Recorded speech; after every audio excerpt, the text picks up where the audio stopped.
দর্শক, ঘটনাস্থলে আছেন সহকর্মী শফি মাহমুদ সাগর, তার সাথে আমরা যুক্ত হচ্ছি। সাগর, উদ্ধার তৎপরতা এবং আহতদের সম্পর্কে আপনার কাছে আর কি তথ্য আছে? নাহিদ, উদ্ধার তৎপরতার ব্যাপারে বলতে গেলে এখন আমরা দেখতে পেয়েছি যে কিছুক্ষণ আগেই বেশ বড় একটি ক্রেন যেই ঘটনাস্থলটি রয়েছে সেখানে আনা হয়েছে এবং এই ক্রেন দিয়ে মূলত যেই বিমানটি বিধ্বস্ত হয়েছে সেই বিমানটিকে বের করে আনার প্রক্রিয়া এখন চলমান রয়েছে। আমরা দেখতে পাচ্ছি যে যেই মাঠ রয়েছে, যে মাঠের এক পাশে মূলত একাডেমিক ভবন, এই মাইলস্টোন ইস্পার্ন কলেজের সেই একাডেমিক ভবনের পাশেই এই বিমানটি বিধ্বস্ত হয়েছিল এবং সেই একাডেমিক ভবনের সামনে এখন একটি হলুদ রঙের ক্রেন সেটি রাখা হয়েছে। সেখান থেকে ক্রেনের যেই হুক রয়েছে সেই হুকগুলো দিয়ে সেই বিমানটির ধ্বংসাবশেষের সঙ্গে হয়তোবা সেটিকে যুক্ত করে এরপর সেটিকে বের করে আনা হবে। এবং এখন পর্যন্ত আমরা বিভিন্ন হাসপাতালের যে তথ্য পেয়েছি, যাতে প্রায় হতাহতের সংখ্যা শতাধিক ছাড়িয়ে গিয়েছে এবং আজকে এই হতাহতের ঘটনা আসলে আমাদের আজকে বাংলাদেশের মানুষের জন্য একটি শোকের দিন হিসেবে আবির্ভূত হয়েছে। আমরা দেখতে পাচ্ছি যে এই ভবনটির এক পাশে ক্রেন রয়েছে এবং অপর পাশে একটি জানালা রয়েছে, যে জানালাটি ভেঙে মূলত এক সাইড দিয়ে উদ্ধার কাজ চালানোর প্রক্রিয়া সে দুপুর থেকেই শুরু হয়েছিল এবং মূলত যেই ভবনটির ভিতরে এই বিমানটি বিধ্বস্ত হয়েছে বা আটকে গেছে সেই ভবনের মধ্যেই অধিকাংশ শিক্ষার্থী সেখানকার হতাহত হয়েছে এবং আমরা জানতে পেরেছিলাম যে মূলত প্রাইমারি এবং প্লেগ্রাউন্ড এরকম শ্রেণীর শিক্ষার্থীদের পাঠদান করা হতো এই ভবনটিতে। অর্থাৎ যারা হতাহত হয়েছে তাদের অধিকাংশই মূলত ক্লাস 1 বা প্লেগ্রাউন্ড থেকে শুরু করে ক্লাস 5 বা 6 পর্যন্ত এর মধ্যেই মূলত যারা পড়াশোনা করতেন তাদের জন্য এই ভবনটি নির্ধারিত ছিল এবং তারাই মূলত হতাহতের শিকার হয়েছেন।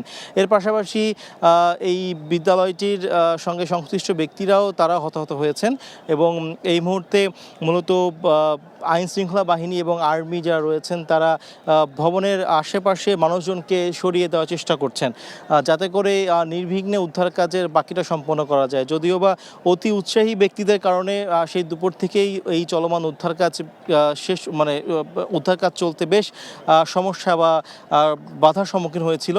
তা বারংবার এই সেনাবাহিনী এবং পুলিশের যাদের হচ্ছে লাঠিচার্জ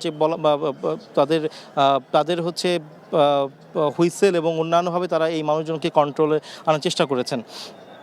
তো এখনও উদ্ধার কাজের বলা যায় যে বিমানটি বের করার যেই প্রক্রিয়া সেটি রয়েছে, এর পাশাপাশি কেউ ভিতরে আটকা পড়ে আছে কিনা সেটিও দেখা হচ্ছে এবং যদি আটকা পড়ে থাকে তাকে দ্রুত সম্ভব অ্যাম্বুলেন্সে করে তাকে হাসপাতালে নিয়ে যাওয়ার সেই প্রক্রিয়া আমরা দেখতে পেয়েছি।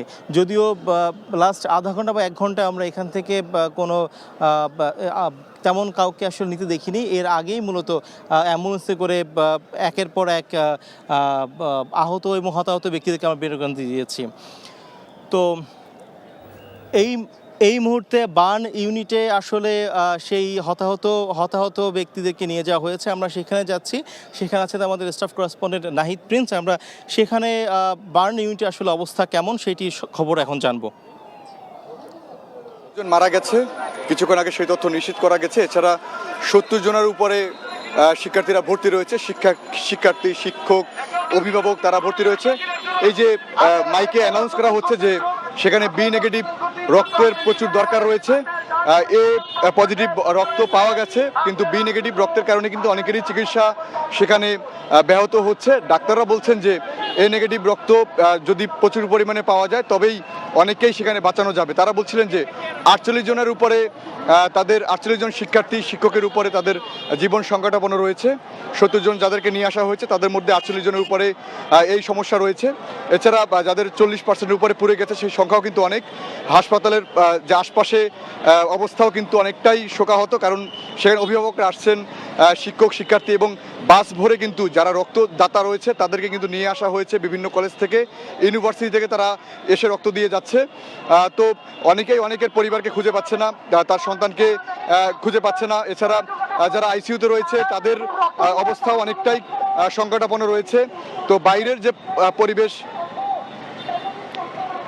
সেই বাইরে যারা রয়েছে, এই এমার্জেন্সির গেটে যারা রয়েছে, তারাও তাদের পরিবারকে খুঁজছে। তো কিছুক্ষণ আগে কিন্তু প্রধান উপদেষ্টার বিশেষ সহকারী সাইদুর রহমান তিনি বলছিলেন যে 70 জনের বেশি মূলত এইখানে সংকটাপন্নই বলা যায়, কারণ 48 জনের উপরে তিনি বলছিলেন যে একদম সংকটাপন্ন অবস্থা রয়েছে। এছাড়া বিমানের পাইলটকে সিএমএইচ হাসপাতালের আইসিইউতে রাখা হয়েছে, তিনি সেটিও বলেছেন। আশপাশের যে সড়ক রয়েছে সেই সড়কের যেন কোনো যানজট সৃষ্টি না হয়, সেই অ্যাম্বুলেন্স থেকে যেন বিভিন্ন এলাকা থেকে তাদেরকে যেন এই বার্নে নিয়ে আসা হতে পারে, সেই রাস্তার জন্য রাস্তা যানজটমুক্ত রাখা হয়েছে। ভলান্টিয়াররা কাজ করছে, সেখানে আইন শৃঙ্খলা বাহিনীরাও কাজ করছে। এই নেগেটিভ রক্তের প্রয়োজন রয়েছে এখানে প্রচুর, সেটি আমাদের মাধ্যমে প্রচার করার জন্য তারা বিশেষভাবে বলে দিয়েছে যে এই নেগেটিভ রক্ত যেন শিশুদেরকে, বাচ্চারা যারা এখানে ভর্তি রয়েছে তারা যেন সেগুলো পায়, সেটি তারা বলছিলেন। তো অ্যানাউন্স কিন্তু করা হচ্ছে। এছাড়া অভিভাবকদের কথা যদি বলি, তারা কিন্তু বিভিন্ন কক্ষে ছোটাছুটি করছে ভেতরে, কারণ তারা তাদের সন্তানকে খুঁজে পাচ্ছে না। সেখানে ক্লাস চলছিল, সেই ক্লাস চলাকালীন যে এমন একটি দুর্ঘটনা, সেই দুর্ঘটনায় যারা তাদের সন্তানকে হারিয়েছে, যারা তাদের সন্তানকে খুঁজে পাচ্ছে না, তারা কিন্তু সেই হাসপাতালে এসে ভিড় করছে। একের পর এক অ্যাম্বুলেন্স সিএনজিতে করে কিন্তু তারা সেই রাজধানীর বার্ন ইনস্টিটিউটে তারা আসছেন এবং তারা সন্তানকে খুঁজে বেড়াচ্ছেন। ভেতরের পরিবেশ যদি বলি, একান্ত পুরো পরিবেশ জুড়ে কিন্তু শোকাহত অবস্থা রয়েছে, স্থবির অবস্থা রয়েছে পুরো এলাকা জুড়ে। কারণ সেই ছোট ছোট বাচ্চা থেকে শুরু করে ইন্টার পড়ুয়া শিক্ষার্থীরা কিন্তু সেই মাইলস্টোন স্কুল অ্যান্ড কলেজে তারা ছিল ওই সময়টা জুড়ে, যখন এই বিমান বিধ্বস্ত হয়। সেই বিধ্বস্ত হওয়ার পরে যে পরিস্থিতি, সব কিন্তু আপনারা দেখছেন যে সেই পরিস্থিতি কি রয়েছে। হাসপাতালের সামনের যে চিত্র, সেটি যদি বলি যে পুরো হাসপাতালের সামনে কিন্তু ব্যানার, ফেস্টুন নিয়ে তারা সেই রক্তের জন্য তারা দাঁড়িয়ে আছে, যেন তারা রক্ত পেলে হয়তো সেখানে অনেকেই বাঁচানো যাবে, তারা সেটি বলছিলেন। তো আমরা অভিভাবকদের সাথে কথা বলেছি, এরকম এমন একটি ঘটনা ঘটবে তারাও কখনো কল্পনা করেনি। সেই ঘটনা যেহেতু ঘটে গেছে, সেহেতু কিভাবে সেখান থেকে তাদেরকে বাঁচানো যায়, বেঁচে ফেরা যায়, সেটিও এখানে কিন্তু মেডিকেল ক্যাম্প বসানো হয়েছে। আপনারা মূলত এখানে কি করছেন? এখানে এটা হচ্ছে rhythm blood centre. Rhythm blood সেন্টারের পক্ষ থেকে, রিদম ব্লাড সেন্টার সম্পর্কে আপনারা জানেন যে জুলাই অভ্যুত্থানে আপনারা কি মানে তাদেরকে চিকিৎসার জন্য কি করছেন? এখানে হচ্ছে চিকিৎসা না, এখানে হচ্ছে মেইন যে কম্পোনেন্ট, অর্থাৎ বার্নে পেশেন্টের ক্ষেত্রে হচ্ছে ব্লাড, হোল ব্লাড এখান থেকে নিয়ে ভিতরে সেখানে পৌঁছিয়ে দেওয়া হচ্ছে এবং এটা রোগীর কাছে পৌঁছিয়ে যাবে। তারা এই যে ব্লাডের, তারা রক্তর জন্য বাইরে তারা ক্যাম্পিং করছেন, তারা চাচ্ছেন যে বাইরে থেকে যে ভেতরে যে রক্তের যে প্রক্রিয়া চলে, সেই প্রক্রিয়া চলতে অনেক সময় লাগে। সেই জন্য তারা বাইরে বিভিন্ন ক্যাম্প বসিয়ে, মেডিকেল ক্যাম্প বসিয়ে তারা মূলত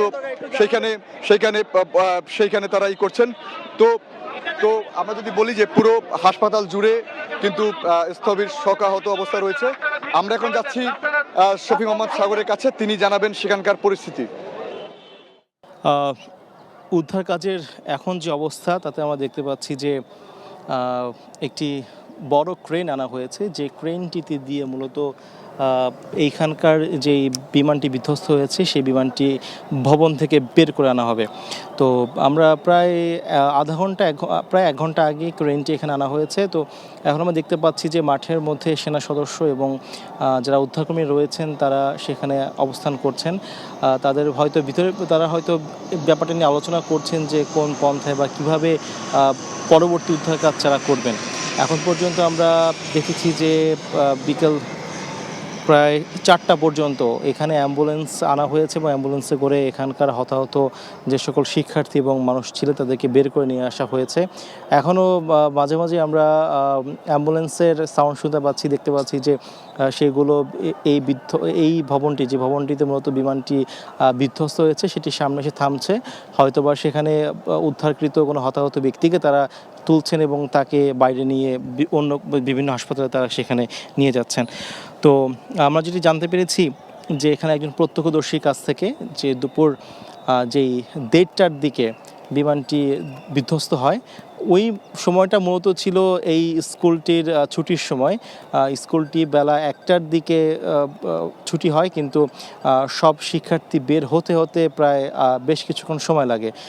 যদিও এবং সেই ক্ষেত্রে একটা বিশের দিকে যখন বিমানটি বিধ্বস্ত হয় তখন আসলে ওই ভবনটি এবং এই ক্যাম্পাসটিতে বেশ শিক্ষার্থী ছিলেন এবং ইতোমধ্যেই আমরা জানতে পেরেছি প্রায় 150-রও বেশি আহত সংখ্যা এবং প্রায় এর মাঝেই 18 জনেরও অধিক সংখ্যক মানুষ তারা মারা গিয়েছেন। এবং যেহেতু এই ভবনটিতে পড়াশোনা করতেন মূলত প্লেগ্রাউন্ড থেকে 6ষ্ঠ শ্রেণীর শিক্ষার্থীরা, তাই ধারণা করা হচ্ছে যারা মারা গিয়েছেন এবং হতাহত হয়েছেন তাদের অধিকাংশই শিশু।